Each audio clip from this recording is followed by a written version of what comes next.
papaliwanag niyang sa mga plataforma niya for 2025, which is yung e-jeepney modernization. At iba pang issue na magiging interesado kayo. Okay. Unang-una, humingi ako ng pamansin dahil nalate ako dahil hinarang ako sa bahay. Hindi ko akalain na maraming pupunta. Hindi naman naka-schedule. Papunta na ako rito, hinarang na ako doon. Kaya nalate ako. Pasensya na po kayo. Hindi ko po gawain nalilate. Palagi akong nauna. So, I'm sorry for being late.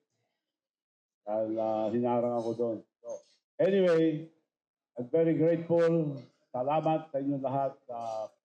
Nasaan si Calando? Calando? Saan si Calando? Oh. Nagme-make up lang po yata.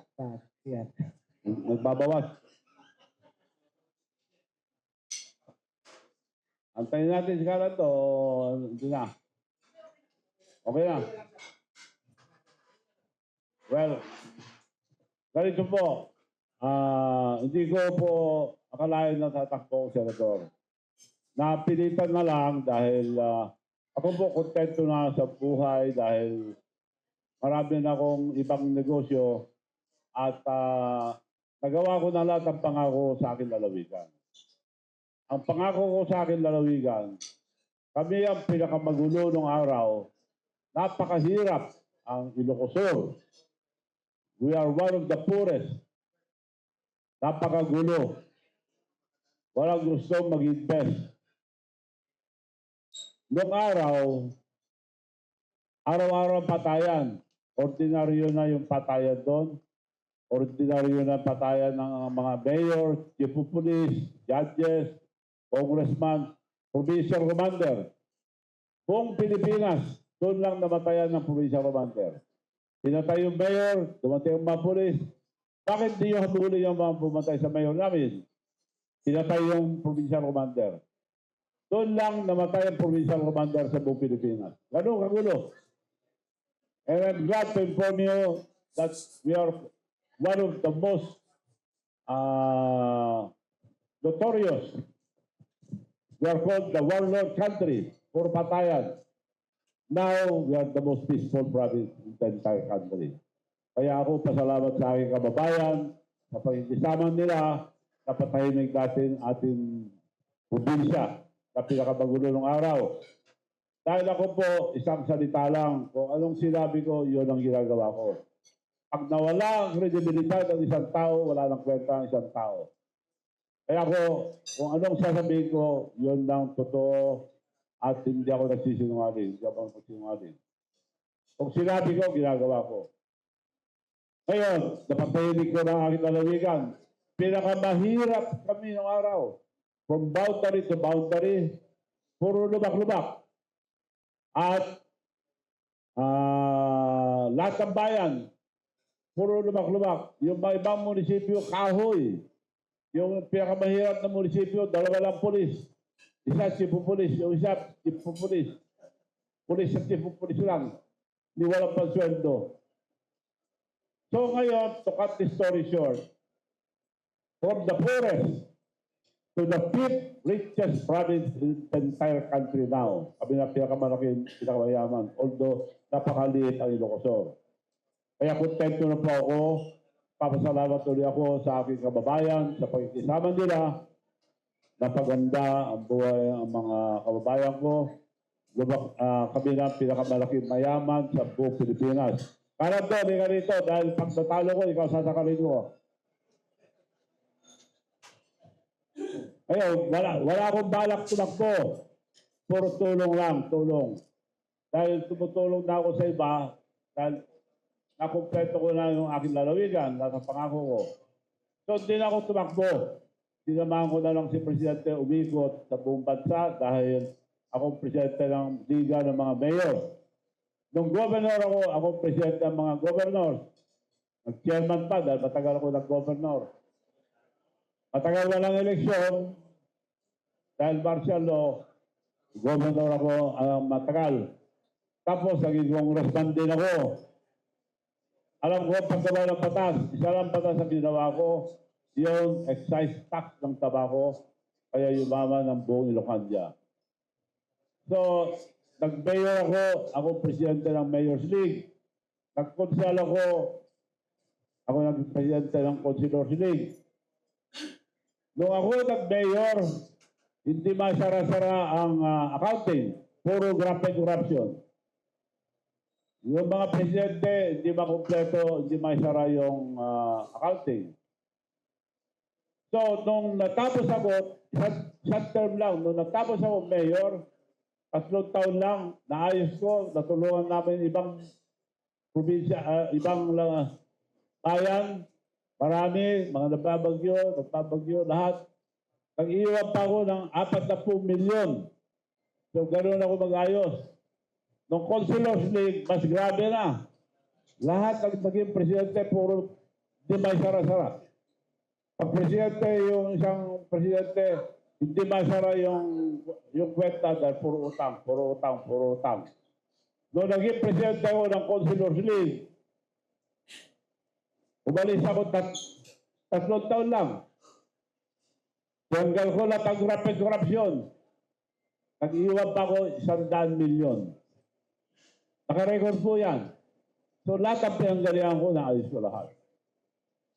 Dahil nga, kalabang ko hindi ako nagsasalita lang na ayaw kong graft and corruption, nagawa ko na. Napaayos ko ang Mayor's League, napaayos ko ang Councilors League. So, kontento na ako, tumutulong na lang ako sa iba. Minsan pumasyal si President Marcos sa opisina ko sa launching ng Dongpeng. Dahil sa buong mundo, electric na lahat. Nasa mundo na tayo ng electric. So sa ibang bansa, electric vehicles na lahat dahil nga nakapakataas na ang presyo ng gasolina, lumilit na ang kita ang mga drivers natin. Lahat. So, mayroong programa ng gobyerno, modernization program, electric vehicles, lahat ng jeep. Kasi ang pasahero ng jeep nagkakasakit sa usok at ang mahal na, nalulugi ng driver, nagkakasakit para sa tao. So, modernization, 22 passenger, kopyahin yung jeep, mukhang jeep. Yung jeep din natin, kung kopyahin, 22 passenger, 6 ang standing, at 28, total of 28 passenger at aircon para di magkasakit ang mga taong bayan. So yun ang programa ng gobyerno. Pati tricycle electric, pati motorcycle electric. Hindi ma-implement dahil pinapadala sa landbank umutang ang drivers kaya nila Kalando, umutang doon sa landbank, mag-down payment ng 500, may porsyento pa. Walang kumangka dahil manulubog lang sila sa utang. Walang kumagat. Lahat. So, nung nandun si Presidente, sinabi ko, ito na ang electric vehicles, pagalingan lang sa baterya. Matibay, mahabang tatakbuhan, yung Dongfeng, sila third largest in China, sila una sa electric vehicles na naka-invento ng matibay at mahaba ang takbo. Isang charging, 630 kilometers. Meaning to say, from Manila to North to Paris, abot. So sila ang pinakamaganda ngayon. And kako, there is a long time program to government na hindi ma-implement dahil walang pera ang drivers. Dahil nga sinabi ko, pinapadala sa gobyerno. Now that is the President, Mr. President, kako, it will happen because I will provide all electric vehicles, electric tricycles, electric motorcycles, no down payment, zero interest, no guarantee from the drivers. Ang magagaranti yung mga transport group, cooperative, LGU. Yun lang magagaranti. At Yaryo, dahil pag hindi nagbayad, kailangan may entity yung mga LGU, mayors, governors, congressman, at cooperative or transport group. So sila ang mga entity na magagarantiya. para kung hindi gagamitin ng gusto yung tricycle o jeep, kukunin nila, ililipat sa masipag. Dahil na-experience ko na, meron patulong nung araw. Kumuha lang ako ng tricycle, boundary, kawawag po buhay namin. Patulong, binigyan ko tricycle. After 6 months, tinawagan ko, gumanda ba buhay mo? Dahil libre ang tricycle niya. Mahina po ang kita eh. Ano ang nangyari sa'yo?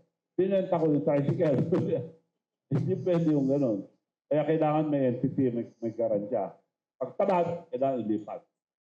Kaya yun ang ngayon trabaho nila ng transport group. Kaya yun ang ginawa ko ngayon. Pag hindi nagbayad transport group, kaya hindi nakalat to, kasama ang media, idadjari mo mukha nyo araw-araw, hindi kayo babayad. At mga transport group ang nag-short sa akin tumakbo. Kaya, ito ibibisig ko. Ano ko. So, doon ako nakumbinsi at in-endorse ako ni President Duterte. Nagpapasalamat ako sa kanya at hindi nakalibot dahil kaibigan kong dalawa eh. So, salamat ka ako pero independent ako. Gitna lang ako. So, nagpasalamat ako President Duterte. Sumunod naman lahat ang governor dahil ako naging presidente. Sumunod naman lahat ang mayors, city mayors, councilors. Dahil presidente ako lahat. Sumuporta lahat sila. Kaya nakumbinsi ako dahil maraming red tape. Unang-una, alam ni Calando, DOTR, kausapin, aprubahan nila ang plano na 28 passenger aircon. Oo, sabi ni Secretary Bautista, pagpunta yung mga kasosyo Koreano, ayaw nang kausapin. Yung pala may mga suki. Ang tagal, tumagal. Kaya hinahanap ko na mismo yung mga transport group. Di ba, para hinahanap ko kayo, ako parang hanap sa inyo. Oh. So, nag-umpisa, balik ulit kami doon. Secretary Bautista. O, nasikaso na kami, hinalop itong mga transport group. So, ginawa ko na, mahirap gawin ang electric vehicle. Dahil gagastos ako, plano pa lang, gagastos ka na. Pinagawa ko muna ang plano, pero computerized. Para yung mga subcontractor, yun lang ibigay ko, eksakto, sila mag-cut, pati tornilyo, sakto.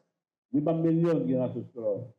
Now, meron akong factory sa Korea na lahat, electric vehicles, electric jeep, electric tricycle, electric motorcycle, pero akong factory ulit ng mga submarine, hovercraft, speedboat, fastboat, unmanned submarine, tatlong klase ginagawa namin doon. At marami, pati aeroplano. Kaya yung factory ko ng electric jeep, dinala ko na rito. Nakarating na rito iba, makukumpleto ko po December sa Lima, Batangas, Malbar. So, dumating na iba, nandun yung bodega, tapos na. Warehouse, nandun na. So, makukumpleto ko po December, by January, mass production na kami. Makagawa ko ng 500, 600 monthly. Kung may tutulong na local, welcome, mas papaparami ko. So, yun ngayon ang tulong ko sa mga transport groups. At hindi lang yun, yung electric, lahat sila, alam niyo ba ating kababayan na ang taong dito sa Pilipinas, 77% walang bank account. Maraming requirement. 91% walang credit card. Dahil maraming requirement. Mahal. So ngayon, sa aking bayan, pinumpisahan ko na. Dahil ang mundo ngayon, digitalization na. Basta paghuli tayo kung di natin umpisahan. Namimigay na kami sa aking bayan ng card with bank account, credit card, hindi na sila pupunta sa bangko pa. Kailangan ituro ang ating kababayan. Kung hindi, di rin gagamitin. Kaya sinusyo ko rito mga mayor. Kaya ako presidente ng Mayor's League, emeritus, lahat ng mayors, kapartner natin. Ibibigay namin to sa lahat, libre lahat. Kasama mga mayors, dahil kasusyo ko mga mayors dito sa pagbigay. Pag binigay namin to, may bank account na kayo, credit card na, as nakalagay dito Visa. Ang nagpapatakbo ng credit card po natin, Visa, Mastercard, Union Pay. Isa man doon, buong mundo. Kaya ako, pag umikot ako sa buong mundo, ito lang dala ko, Visa card. Darbakan, dahil ang bayan ko. Kung anong bayan nyo, yun din ang pangalan ng card nyo. Halimbawa, Quezon City card, Quezon City, Tata Quezon City, yun lang pangalan. May bank account na, credit card pa. So, yan pamimigay namin libre with the mayor. Kasama ko group. Transport group, ganoon din. Kaya yung mga pasahero nila, itatap lang, lipat na. Wala daw supli-supli. Wala lang hawak-hawak ng pera. Diretso sa account ng driver. So, ito po yung card na pamimigay natin sa buong Pilipinas. So, umpisa po natin ito kung hindi next month, latest January, ay bibigay namin lahat to with the mayor, yung mga chief transport group. Oh, mag-register na yung mga transport group. Online to. Madali yung mag-avail dito. Dahil ito, powered by Union Bank. Pero kasi asosyo na lahat ng bangko, BankNet. Kaya masyadong bangko pwede kayo mag-deposito. Kausapin ko rin yung mga ibang bangko, sosyo rito. Kung ayaw nila, meron pa akong sariling bangko. Meron akong bangko sa Amerika. Mahirap kumuha ng bangko sa Amerika, dadapa sa Carayon. Bigang Bangko International, approved sa Amerika. Meron din ako sarili sa Locos. Meron ako ngayon bangko sa National, ginawa ng Japan, Hitachi, Japan. National Bank, B-Bank, pero digital. Yan ang kasamang mag-power ng mga credit card and bank account. Pero sosyo ko lahat para kasi ang ekonomiya natin hindi masyadong angat kung walang sa bangko pera. Karamihan ng pera nasa kamay ng tao. Tinatago sa ulan, nawawala, away. Hawak-hawak yung pera, madalang itaya sa sabon, madaling malakaw. So kung nasa bangko, matuto silang magtipid. Matuto silang magtago, aandar lalo ang ating ekonomiya. Yun po ang plataforma ko, yun po. Ginagawa ko na, hindi pa nga ako ito. Ginagawa ko na, itutuloy ko lang. Kaya naman ako tumakbong na akong bisig na katakbong senador para mawala ang red tape. Sa tayo na kwento kanila, ang tagal. Data sa DOTR, data sa DOST, data sa DNR, ang daming datanan. So alam ng transport group yan. Kaya sila na nagsursur sa akin. Kaya ito ibibitin ko pag matalo ako. So, doon lang, ang purpose ko lang para mawala ang red tape. At lalo akong makakatulong. Lahat ng ginagawa, puro tulong. Saan kayo nakakita na nagpautang na walang interes? Tanong ko nga sa inyo, kayo nasa media. Wala po nagpapautang na walang interes. Ako lang loko-loko. Nagpapautang na walang interes. Walang porsyento. Pag hindi po nagbayad, siya ang kasunod na ibibigay. Yun. Pautang ko lahat sa kanila yun. Pagbabayad sila araw-araw sa mga transport group. Para naman di ako mabaon sa utang, abunado ako. Dahil sa kakagawa ng to, abunado ako. Dahil kulit na kulit, hindi pa tapos yung prototype. Tapusin muna para malaman natin. Ibibigay ko yan at cost ako. Ayaw kong kumita rito dahil marami akong negosyo eh. Ayaw kong kumita rito. Tulong lang. Pag tumulong ako, tulong lang. Isa lang ang salita ko. Antayin nyo, hindi makantay. So sinabi ko lang, 1.2. Eh nung dumating yung mga Koreano, kasosyo ko, e-mobility group. Dahil may mga gumagawa rin doon sa Korea eh. Ang Korea, Japan, quality kung gumawa yan. Pag napahiya sila, nagpapakamatay sila. Pero ako di ako papakamatay. Mawawalan na ako mukha. Ibibitin ko ito. Kaya may tali akong dala-dala rito. Apo. Manong Chavit, ngayon po kasi di ba yung mga EV na narito sa Pilipinas, puro made in China. No. Ayun sa inyo po ay galing Korea. Korea, pero dito ko gagawin. Made in the Philippines. Pero Korean Korean technology. technology. Okay. Kami yung pinakamalaking makina Sa lahat ng gumagawa ng electric jeep dito, kami pinakamalaki makina. At quality, ang side, bakal na manipis, pero hindi kinakalawang. So hindi ito kagaya ng mga nakikita nating modern jeep na made in China. Na 3 araw pa lang kinakalawang na. Hindi. Kasi sabi ko nga, papakabatay sila eh. Ibibisig ko rito. So, quality. Garantisado yan. Sabi ko na, garantisado. Isa lang salita ko, gagawa ko. At ito nangyari, 1 billion to ako. Dumating yung mga Koreano. Sir, pinahanap ko muna sila.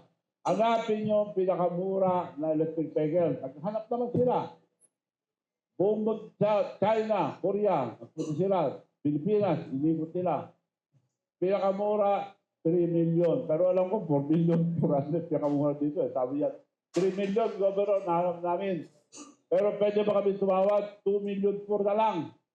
Sabi nila, 2 million 4, payag na sila.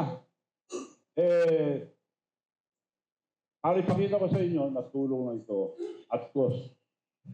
Nasabi ko na 1 billion to. Hinati ko pa. Kung gusto ko tumawad 2 billion, kita na ako. 2 billion po, payag na sila eh. Binigay ko lang sila 1.2 kalahati. Lugi-lugi ako. Dumating ang mga... pang-unit, aircon. Dumating ang mga kasusyo ko. E-mobility group ng Korea. Marami yan. Sir, susyo tayo pero kumayag na siya ng 2 billion 4. 2 million man lang sana, di tayo malugi. 1.2, malugi tayo dyan. Sabi niya. Iniiyak sila. Marami naman tayo ibang negosyo ka ako. Nasabi ko na, hindi ko na pwedeng pawin. Kung pawin ko yan, wala na akong buka. Hindi ako magpapakamatay, mawawala na ako yung buka. So, ituloy natin, 1.2. So, 1.2. Usapan natin, 1.2. Oh. So, yun ang nangyari sa tulong ko sa ano. Yung card ang importante.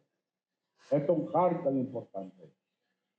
Ang mga negosyante natin matutulungan ng mga bilis na negosyante. Gaya sa probinsya. Ang mga tinda nila, do-order sa Manila, online, pupunta sila sa bangko, pagbabayad sa bangko, maliligo sila, magbibihis. Pagsasarap ang bangko, alas 3. Ito po card, dito sila magbayad, dito sila lalabas sa bahay nila. Lalabas sila sa bahay nila, masagasama pa sila. Tricycle pa sila, lahat. Ito, sa bahay lang nila, bayad na. Dilipat na, isang pindot lang. Bayad na. So, sila manginginabang. At ang mga overseas workers natin. Lahat, madalas, mga politiko natin, sabi nila, ang mga overseas workers, hero. Wala naman nagtutulong. Ito ngayon ang tutulong sa overseas workers natin. Pag nagkaroon sila ito, diretso sa kamag-anak nila, walang bawas, diretso, very safe. Ngayon, nagpapadala sila, nawawala. Umpisa, nawawala. Pupunta pa sila sa bangko, yung kamag-anak nila, pupunta rin sa bangko, apamasayan, gagamit lahat. Ito, diretso. Ito ngayon, tawag doon, e-wallet. E-wallet. Diretso sa bangko nila, e-wallet. Nakatago. Malaking tulong sa overseas workers natin. Yun ang plataforma natin. Yun ang gagawin ko. Itutuloy ko lang yung ginagawa ko. Aside sa gagawin ko batas. Sanay na ako gumawa ng batas. Kaya nagkukulasman ako, gumawa ko batas. Doon yumaman ang buong Ilocania. Ang unang batas na gagawin ko, hindi lang pang probinsya ko. Nung araw para sa probinsya ko lang. Hindi ako pwede makialam sa ating bansa. Governor lang ako eh. So ngayon, ang mga plataforma na pinagsasabihan, unang gagawin ko na batas, Universal Basic Income. Universal Basic Income. Yun lang gagawin ko una. Aside from other things. Isa lang muna yun. Alam mo yun kung ano yung Universal Basic Income. Sa bulang bansa, ginagawa na. Ang tawag ko dyan, Sabit 500. Dahil lahat ng may sweldo na minimum and below, pagkakaroon ng 500 pesos monthly hanggang mamatay sila. 18 years old ang ating kababayan. Hanggang tumanda sila, 500 ibibigay. Ngayon, ang ginagawa gobyerno natin, tupad. Binibigay mga politician natin, pinipili. Kumisa may kaltas.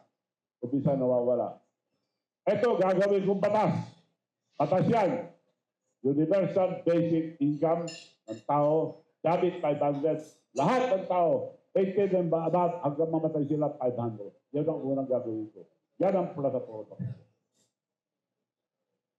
So, aside from others, saka na lang yung may iba dahil marami ako nakalinya. Pero yun ang unang gagawin ko para makilabang lahat ng tao. Buong Pilipinas, makikilabang yun. Buboto man sila sa politician, iboto man community, meron sila. Yun po ang batas. Para sa bansa, yung batas na gagawin. Puro sa bansa. Yung ginawa kong batas na Republic Act 771, batas yun. At yun ang nagpayaman sa Ilocania. So, unang batas na gagawin ko, Universal Basic Income, 500. Dapat 500. Baka madagdagan pa. Tignan ko lahat yun. Yung pinagagalingan, marami akong pagkukunan yan. Maraming hindi nagbabayad ng taxes dito sa ating bansa. Yung Netflix, yung mga hindi pala yun. Hindi natin natin yan. Doon natin lalagay.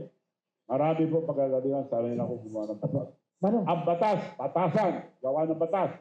Ano ngayon nangyayari? Puro investigasyon. Alis ko. Tinanong ako, anong masasabi ng alis ko? Alis ko away!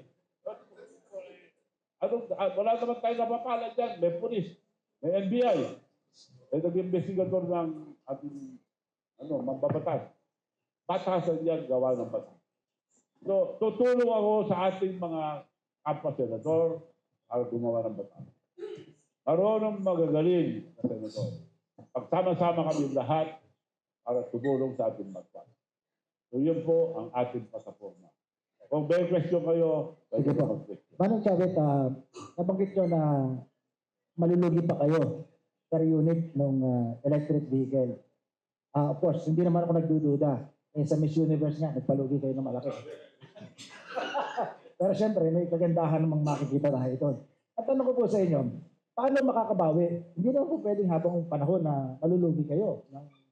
To some extent, 600,000 pesos per unit ang lugi sa inyo. Paano? Kasi hindi na maganda ang programang lugi. Hindi rin sustainable. Kahit kung mayaman, mauubos. Paano makakabawi? Sa ibang negosyo ko, marami akong negosyo. Like sa charging station po. Charging station, maglalagay din ako, dagdag yun. Charging station, dagdag yun. Kung ano ang sa Metro Manila, Meralco, less 30% charging station. Kung saan nakaparking ang mga jeep, mga tricycle, doon ko ilalagay. Sun lang yun. Solar charging station. So, dagdag din yun. Aside, so, pawutang ko na, may camp pa, may charging station pa. So, babawi ako, hindi doon sa charging station. Babawi ako sa mga ibang negosyo ko. Dahil ang pera hindi sa iyo, hindi mo ginagastos. Ano mo pera kung mamatay ka bukas? Ikaw, may pera ka. Kung mamatay ka bukas, ano yung pera mo? Wala. Eh yung mga ibang may pera, ayaw gastusin. Pag namatay, away. Kaya ako, kita, gastos. So, ako ang Ilocanong hindi ko report.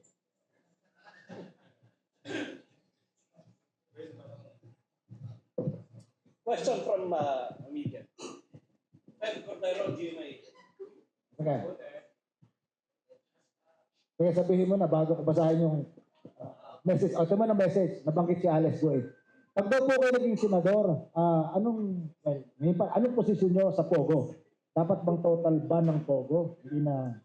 Ang Pogo, hindi dapat tinanggal. I-tax lang. Itaas ang taxes. Dahil yung Pogo, lilipat lang o magtatago.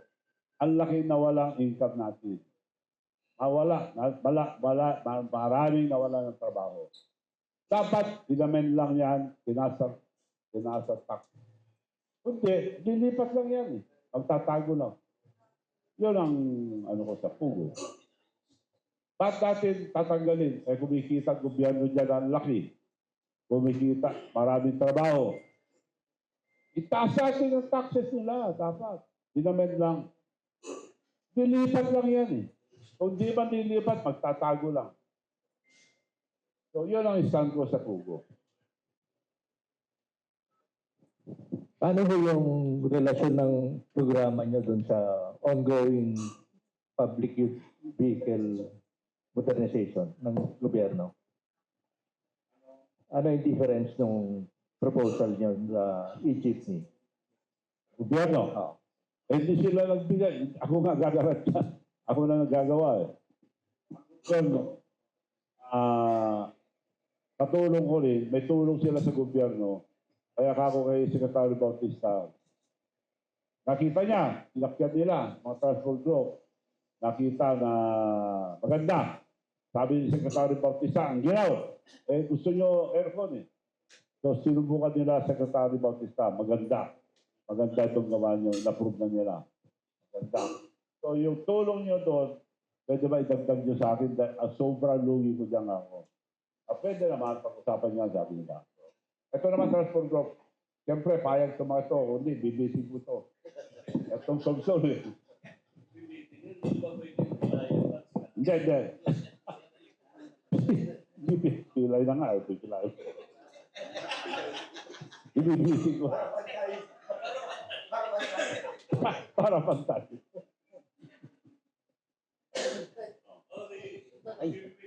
Gob, kahapon kasi si VP Sara, nag-press con siya, marami siyang sinabi against President Marcos, nabanggit pa niya na huhukayin daw niya yung labi ni Marcos Sr. Sa inyo, ano yung may papayo niyo kay VP Sara dun sa mga nangyayari? Or Well, hindi ako makikiram dyan dahil pareho ko tinulungan yan. Tinulungan ko si BBM, buong Pilipinas. Ako, presidente ng Mervin. Hindi na ako tumakbo para matulungan ko lang. Ang gusto lang ni President Marcos noon, Vice President. Si Sara, walang tatalo kay Sara at that time ako. So, bakit tayo magpapile ng Vice President? Inimbita ko eh. So, nag-usap-usap kami ni Bongbong. Inimbita ko ni Amy. Manong, can you help us start the campaign of Bongbong for Vice President? Alam ni Senator Amy yan. Tawagin mo muna ang mga leaders sa North. Mag-usap tayo, may plano ko dyan ako. May strategy ako. So, I will invite them, Manong, but I will use your name. Yes, ako. Tinawag. Dumating ang mga congressman, governors, mayors. So, thank you for coming so we can help Bongbong for his election as Vice President. Dahil dinaya lang eh. At Manong sabi ko sa plan, Manong, yung strategy siya sabi mo, pakisabi nga. So sinabi ko, si Sara, Mayor Sara, walang tatalo. Ang taas ang rating, kalakasan ni Duterte, walang tatalo dyan. Kaya wala nagpapailan for President. Vice President, maraming lalaban sa dyan ako. So, ang strategy ko, mag-fight muna tayo for President, pero pag mag-fight si Sara, atras ka of Vice President, I have the leverage to talk to Sara, ikaw ang Vice President, supported ka na, protected ka na. Palakpakan sila. Yun, yes, Manong, sabi ni pero habang yun, mag-fight muna tayo Presidente. So, for President, bawal umikot noon dahil COVID. Napakiusapan ko ang Department of Health na pwedeng umikot. Bawal, pero kung konti lang pwede. So, ginawa ko, lahat ng presidente, regional, puro regional lang mayors ang meeting ko, puro regional na meet namin. Yan, pumayag sila. So, na-meet namin lahat ng mayors. So, siyempre, umangat na ang rating ni President Marcos. At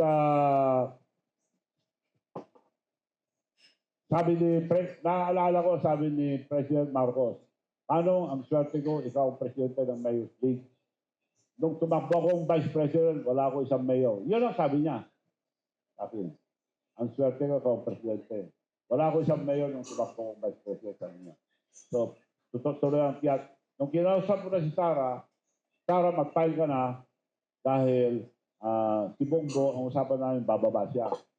Willing siya, pumayag. Yun ang usapan namin lahat. Ako.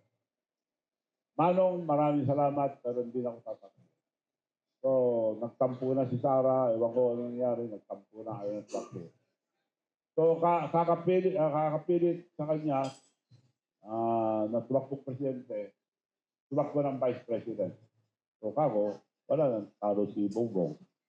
So ako kay hindi pa presidente si Bongbong noon, sabi ko, mananalo ko lang sa mananalo, pero gusto ko manalo tayo ng malaki para magtiwala ang ibang bansa. Dahil ang problema, ang tatay niya nung araw, walang gusto magsuportang nasyon dahil nasa. So kailangan majority para maraming tumulong na bansa. Pero maski walang tutulong, ako bala sa iyo dahil malakas ako sa Korea. Marami akong project doon, marami akong contact doon, lahat ng malaking kumpanya, pati gobyerno, kasosyo ko. Ako bala sa iyo ako. So unang ginawa niya, 3 araw kasama, 3 araw lang, hindi ko nakamali, 4 na araw sa Malacanang, kilala niyo ko. Yung sinasabi mo nung araw na kaibigan mo manong nasutulong from Korea, nandiyan pa ba?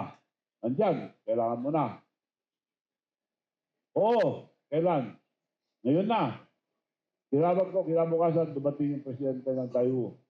Presidente at chairman. Yung mga plano na ng gobyerno, dyan na yung mga plano. Gusto ko priority, Cavite to Bataan, yung the longest bridge, yung Maras. Ang daming sinabi, sabi ang Daewoo, we will finance all, Mr. President, no problem. Dahil sila pinakamalaki sa Vietnam, ang Daewoo. So, tumutulong talaga sila. At marami akong kasusunod sa Korea. Pero bago nanalo, sinabi ko mananalo ka na, pero double time tayo. Ang last meeting namin, yung mga governors na hindi ko na nakausap, dumating. So, bringin ko sila. 80% of the mayors sumusuporta, 90% ng governors sumusuporta. Sigurado na po mananalo tayo, palakpakan sila. Pero double time tayo dahil nakikita ko na maging majority president si Bongbong ako. Kailangan majority president for the first time makakamtan natin sa nakikita kong listahan ko. Alam ko listahan eh. Nagre-report sa akin mga mayors, mga konsilor, mga leaders, nasa akin listahan. Nakikita ko na maging majority. Kaya, mas manalo, double time tayo lahat sa mga governors. Double time. Nangyari, he was the first elected majority president of the Philippines. And the rest is history. Ngayon, away na, wala na ako doon. Kaya tanong mo, anong gagawin doon? Hindi ako makikialam dahil para akong kaibigan ko si President Duterte, kaibigan ko si Sara, kaibigan ko si Bongbong. So, hindi ako makikialam dyan. Siguro, pag manalo kong senador, pwede na ako makialam. Ngayon, paano ako makikialam? Civilian na ako. Ang pinapakialaman ko, ang ulo nito. Ang nagsulsul sa akin. So, hindi ako pwede makialam doon sa tanong. Hello po. At kunin ko na lang din po yung opinion ni Calando. Recently po yung LTFRB binuksan po ulit yung application for consolidation ng mga jeepneys po. Ano pong masasabi natin dito? Yung mga co-op po ba yung mga handa pa po ba kayong tumanggap ng mga bagong miyembro ng co-op? Sa jeep dito, sa Opo, jeepney. sa modernization. Lahat ng jeep, gusto lahat yung modernization. Except yung consolidation. Yun, kaya nagda-demonstrate pa yung dalawa dahil ayaw nila yung consolidation. Consolidation meaning, kukunin yung prangkisa mo, sila magtuturo kung saan ka tatakbo. So yun lang ang ayaw nila. At as far as the modernization is concerned, pati yung nag-file na senator, pati yung nag-demonstrate, kukuha sa akin. So, pasensya na kayo, yung boses ko talagang sobra na ho ang sagad. Alas 4 pa lang na madaling araw, tumatawag na sa akin tungkol kay Manong Chavit kung aking mga transport. Kaya ang masasabi ko lang ho dito, napakaganda ho yung binuksan ulit para sa akin. Pero lahat ng aking mga kasamahan, na-explain ko na sa kanila dahil ito po ay tanggap namin na tanggapin kung sila sasapi sa amin. Dahil dito po mga kasama, majority decision ang gusto at ang idiniklara ng ating Pangulong Bongbong Marcos. Sumusunod siya sa majority. dahil po majority na po ang lahat ng nanalo mula kapitan hanggang presidente, majority po ang nasusunod na batas international. Kaya dito po sumasang-ayon po kami, ako lalo na yung mga hindi pa nag-consolidate, sumapi na lang sila dahil napakaganda ho. Dahil pumayag na po ang ating secretary na yung hinihiling na maging pangalan sa kooperatiba o korporasyon, ayusin na lang po yung mga gusot dahil po ayaw talaga nitong mga operator na mawala yung pangalan nila sa rehistro nila. Kaya ngayon po pumayag na si secretary na ilagay cooperative or corporation / pangalan ni Juan de la Cruz. Pumayag na rin po ang LTFRB, pumayag na rin po ang LTO. Kaya dito ho, ako mismo ho, napakaganda ho yung ginawa nila na ma-extend na naman nila hanggang 45 days, November 29. So ako po ay sang-ayon po dun sa ginawa nila ng DOTR at LTFRB at kami ho, nagpapasalamat kay Senator Chavit Singson. Senador namin ito sa public transport. Bakit po? Kami po ay sumang-ayon, kami po, ako ho mismo, ang isa sa nakiusap kay Manong Chavit. Natulungan kami dahil wala po akong malapitan na operator na mayayaman na kinakausap kami. Siya lang ho ang kumausap sa amin. Sa lahat ng mayayaman na operator ng public transport, si Governor Chavit lang ho ang kumausap sa amin na yumakap sa amin. Na ang sabi niya sa amin, Nando, ikaw ang bahala dyan. Sabi niya, dahil napasubo na ako. Biro mo yung 1.2, sinabi niyo sa akin na 2.4, hinati ko. So nalugi na ako dati sa Miss Universe. Magpapalugi na naman ako, alang-ala lang sa gusto ko na mabago ang sistema ng public transport dito sa electric dahil nga talaga naman namamatay na tayo sa pollution. Biro mo, bibigyan kami ng subsidy, na fuel subsidy sa mga jeep namin na bulok. Pero umuusok kami sa kalsada. Ang tawag ko doon, hanap buhay ang katuwiran pag hinuli mo dahil umuusok. Pero ang sabi nilang Dumarquis po, hanap buhay yan, pero hanap buhay na nakamamatay. Kaya maraming salamat po, Senator Singson. Ngayon pa lang ho, sinasabi na namin, kami lahat na sektor ng transportasyon, magsimula sa trucking, sa buses, sa jeepney, UB Express, tricycle, habal-habal na mga motorcycle rider, sumuporta kami dahil wala po kaming nakita na nag-offer sa amin ng zero down payment, zero interest, rent to own, at siya pa ang mamumuhunan na magtayo ng ating solar electric charging power station.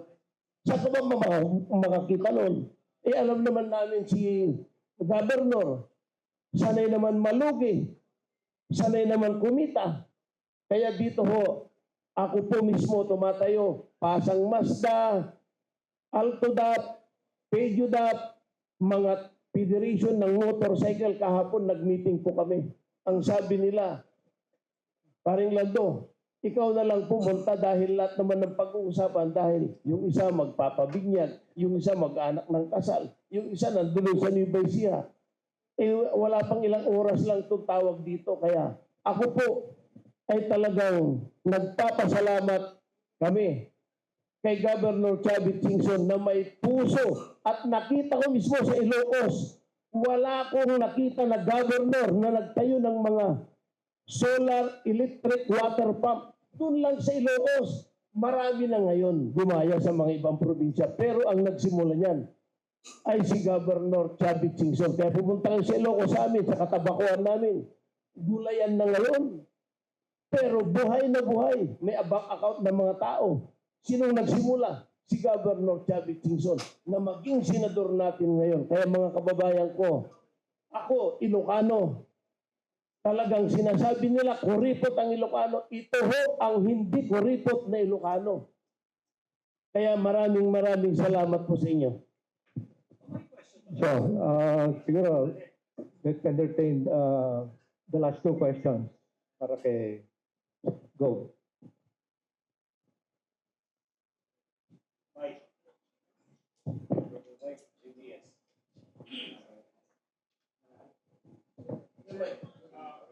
anong topic? Christian, DCWB. Sir, question lang, just in case mananalo kayo, just in case, anong batas gagawin ninyo para makatulong sa transport? Kasi as senators, ang trabaho naman talaga gumawa ng batas.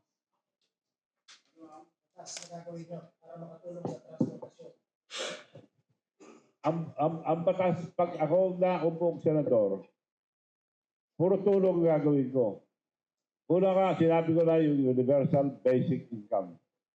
Ang transportasyon, hindi ko pababayaan. Dahil may transportasyon din ako. So, tutulungan ko ang mga drivers na tumaas ang sahod nila. So, kailangan ipabatas lahat. Kagaya yung universal basic income, kailangan mapabatas yan para hindi mapili kung sino man. Kailangan batas lahat ang pagtulong sa ating mga drivers. Drivers, ang number one na purpose ko rito para magkaroon ng sarili. So, asahan po nila na puro tulong gagawin ko. Para malaman nyo, lahat ng sinasabi ko rito, nangyari na. Like for example, yung lugi ako. Miss Universe, ang hirap kong kinuha. Malulugi ka, sabi nila. Kinuha ko. Malulugi ka, 1 million, 2 million, nalugi ako doon. Dahil 15 million ang kuha ko, plus yate, aeroplano, lahat. Lugi ako. Isa pa ang hindi nyo alam. Sanay na akong malugi. Ako naging mayor sa Narpacan. Kung wala kaming palengke, yun lang kaya ako nag-mayor doon dahil walang palengke, walang bagong munisipyo. Ngayon, may bago kaming palengke, tinatayo na yung bagong munisipyo.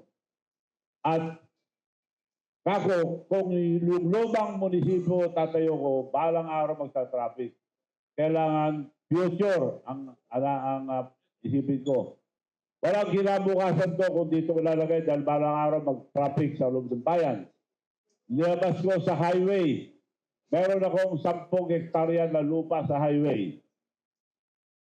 Binibili sa akin ng 5,000 per square meter. At that time, ang presyo noon, 8,000 per square meter. Wala pa tawag yun, ha? 8. May bumibili ng 5,000 per square. Ibig sabihin, 500 billion. Hindi ko binigay. Binigay ko sa munisipyo, 1.2. Lugi kagad ako ng 380 million. Pag ibang mayor yun, pagkikitaan pa. So, binigay ko 300, nalugi ako ng 380 million. Nagpalugi ako. So, ganun po ang ugali ko para malaman nyo. Nakarecord yan. So, kaya ko magpalugi basta para sa ating bansa. Sir, nagkausap na rin po ba kayo, nakipag-meeting na rin po ba kayo with DOTR regarding ito pong pag-supply nga natin ng mga e-vehicles? Ano pong nasabi ng DOTR? Sumakay na mismo Secretary Bautista sa Egypt na ginawa ko. Siya mismo sumakay, mga transport group. Nakita nila na maganda. Lalo na pag-akyat sa, halimbawa, nakaakyat sa tulay, huminto. Yung ibang kotse, umatras. Yan, hindi umatras, umabante. Quality po talaga yung ginawa ko dahil nasabi ko na sa inyo, pag Korea and China, and Korea and Japan, nahiya silang gumawa ng kalukuhan. Nakukulong sila. So, kailangan sa ating bansa, kailangan stricto. Maganda ang mga batas natin, pero not properly implemented. Tignan yung kaso. Pag nag-file kayo ng kaso, hanggang mamatay yung dinimanda nyo, hindi masusolve. Ganun ang system dito. Kaya yun ang dapat improve yung justice system. Kaya maraming abusado. So marami tayong babaguhin pag ako nandyan. Tatakbo ho kayo as an independent? Independent, LL. LL, nakasloob.